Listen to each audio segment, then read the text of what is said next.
여러분 안녕하십니까? 경기 침체로 취업문이 좁아지면서 청년 실업 문제가 심각하지만 지역 중소기업들은 만성적인 구인난에 시달리고 있습니다. 이런 가운데 대학이 시설과 장비, 인력을 지원하고 채용까지 이루어지는 가족회사가 취업난과 구인난을 동시에 해결할 수 있는 대안으로 주목받고 있습니다.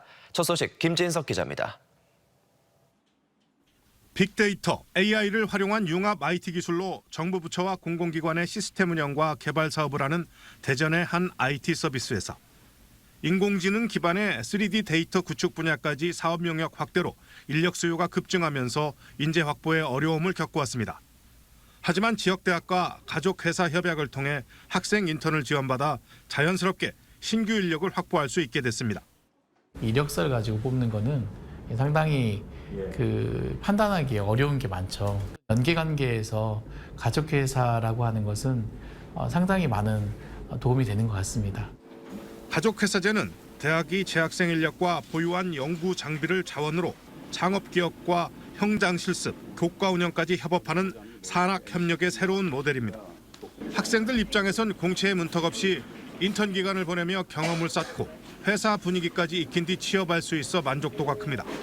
인턴십을 진행하면서 회사에 있는 여건들 그리고 분위기를 살펴봤을 때 제가 잘 적응할 수 있겠다라는 생각이 들었기 때문에 좋은 기회였다고 생각합니다. 대학이 교수와 학생, 동문 등의 창업회사에 대한 지원을 통해 구축된 가족회사 연결망은 대전 충청권에만 2천여 개에 달합니다. 특히 대학과 가족회사가 함께 노력해 얻은 특허 출원과 기술 이전 등 기술 사업화도 빼놓을 수 없는 성과입니다. 기술 이전 및 기술 사업화가 35건, 또 특허 출원 65건, 또 기술 협의가 한 415건, 또 재직자 교육 300여 건의 이 성취를 달성했습니다. 취업 준비생들은 원하는 기업에서 진로 탐색이 가능하고 기업은 현장 적응력을 갖춘 인재를 적기에 채용할 수 있는 가족회사제가 실시간 맞춤형 취업 시대를 열어가고 있습니다.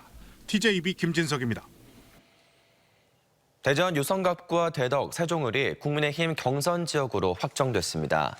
국민의힘 공천관리위원회는 대전 유성갑의 윤소식 진동교 예비후보, 대덕구에선 박경호 이석봉 예비후보의 경선, 세종을 선거구엔 이기순 이준배 예비후보의 경선을 결정했습니다. 앞서 국민의힘 공천관리위원회는 대전 유성을엔 민주당을 탈당한 이상민 의원을, 대전 동구엔 윤창현 의원, 충남은 공주 부여 청양 정진석 의원, 서산 태안 성일종 의원, 천안갑엔 신범철 예비후보, 당진은 정용선 예비후보를 단수 추천 후보로 결정했습니다. 내포신도시 조성 이후 20년 만에 인구 10만 명을 회복했던 홍성군. 최근 인구가 줄면서 다시 10만 명 선이 무너졌는데요.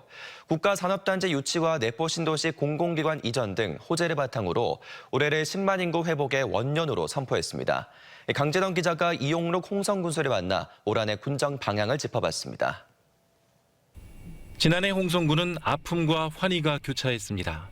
초유의 산불로 산림 2천여 헥타가 소실되고 60여 가구가 집을 잃었지만 비슷한 시기 사상 첫 국가산단 지정이란 쾌거를 이뤄냈습니다.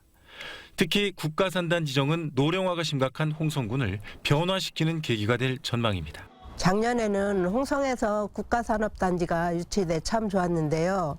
홍성은 아무래도 노인들이 많이 살고 있습니다. 산업단지가 빨리 들어와서 젊은이들이 많이 이사와서 활기를 띄었으면 좋겠습니다. 현재 홍성군의 인구는 9만 7천여 명, 내포 신도시 조성 후 10만을 넘었지만 다시 하락세입니다. 이용록 홍성군수는 올해는 10만 인구를 회복하고 20만을 향해 가는 주춧돌을 놓는 한 해가 될 거라고 밝혔습니다.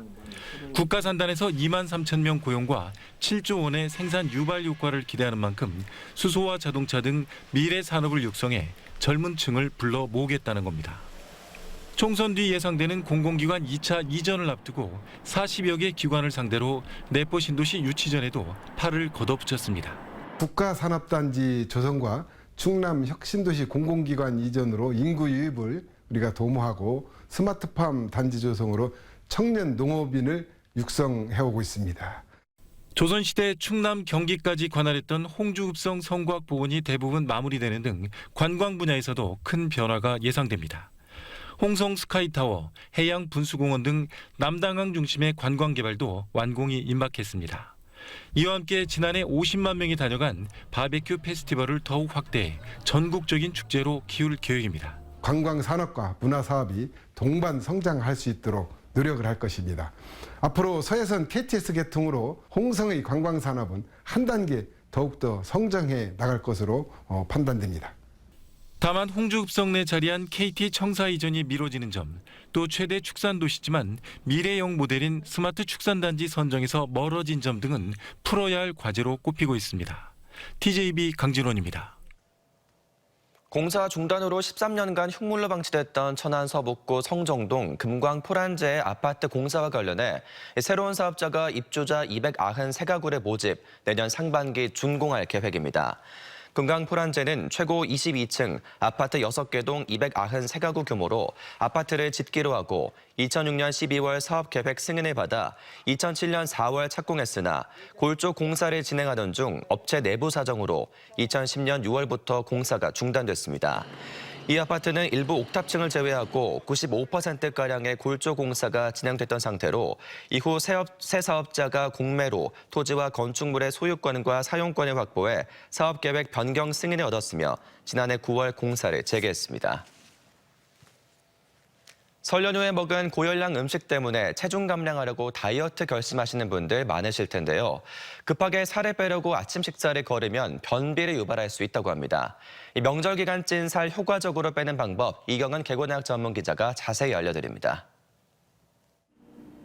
설 연휴 기간 차례상에 올라온 생선전과 떡국 등 고열량 음식을 즐겨 먹은 직장인 김완섭 씨.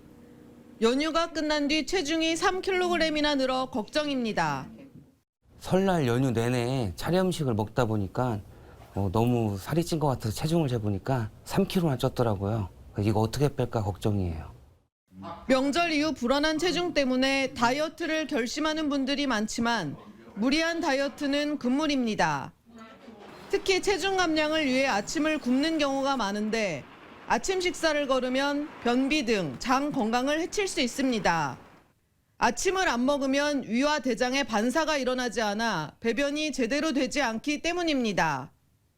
먹는 양을 줄이게 됐을 때 오히려 장 운동도 느려지고 그리고 우리 대사율도 떨어지기 때문에 오히려 살찌는 체질로 우리가 바뀐다라고 생각하면 됩니다.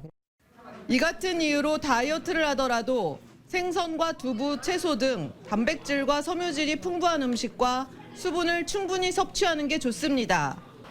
연휴 기간 고열량 음식으로 찐 살은 2주 안에 빼는 게 좋습니다.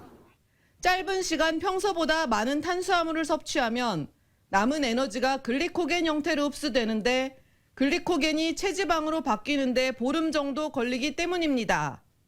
2주 이내에 우리가 되도록이면 또 배달 음식이라든지 외식 같은 걸 좀 줄여주고 오히려 친구들과 걷는 운동이라든지 이런 거 하는 모임을 좀 하시는 것이 더 좋을 것 같습니다. 유산소 운동과 더불어 중강도의 근력 운동까지 병행한다면 체중 감량 속도를 더 높일 수 있습니다. 따로 운동할 시간을 내기 어려운 분들은 엘리베이터 대신 계단을 이용하거나 가까운 거리는 걸어서 이동하는 등 일상에서 운동량을 늘리는 것도 체중 감량에 큰 도움이 됩니다. TJB 닥터 리포트 이경은입니다. 어제 저녁 6시 14분쯤 대전시 동구 파남동 대전역 인근 선로에서 82세 A씨가 경부선 부산 방향 무궁화호 열차에 치여 병원으로 이송됐지만 결국 숨졌습니다. 코레일 측과 경찰은 A씨가 열차가 운행 중인 선로에 무단 진입한 것으로 보고 정확한 사고 경위를 조사하고 있습니다.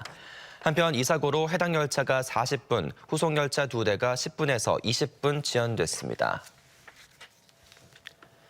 세종시는 오는 6월까지 주소정보시설 49,996개에 대한 일제 조사를 실시해 도로 명판과 기초번호판, 건물 번호판 등에 대한 망실과 훼손, 설치 위치, 표기 내용 등의 적절성 여부를 점검합니다.